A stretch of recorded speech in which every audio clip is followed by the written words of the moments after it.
2015 to 2020 Mini Cooper 2.0 liter. What's up, everybody? This video is a little different. I'm not going to show you how to do something step by step, but I did want to put something on here to tell you guys about these Mini Coopers that leak. This is the 2.0 liter 2017. This has a mysterious coolant leak. The coolant seems to be on the oil pan area and on the gravel guard. It's leaking out. It's intermittent.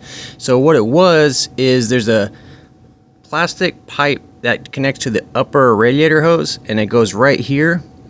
It's under the intake, so you can't really see it unless you take the intake off, but these get hairline cracks on them. They're infamous for leaking with hairline cracks or leaking as they connect to the block. Yeah, it connects to this hose right here. You got to take the intake off to get to it or see it, but I'm not saying that is your leak, but if you have a mysterious coolant leak, you might want to check it out. Here's the part number for the hose.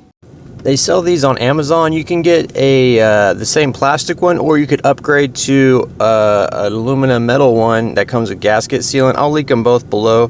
You do got to take the intake off like I mentioned, but it's not too bad. It's just some bolts, and you got to disconnect the air hose and throttle body. But anyways, guys, that's what solved my leak, and I just wanted to put it out there in case you're dealing with it. Thanks for watching, and I'll see you next video.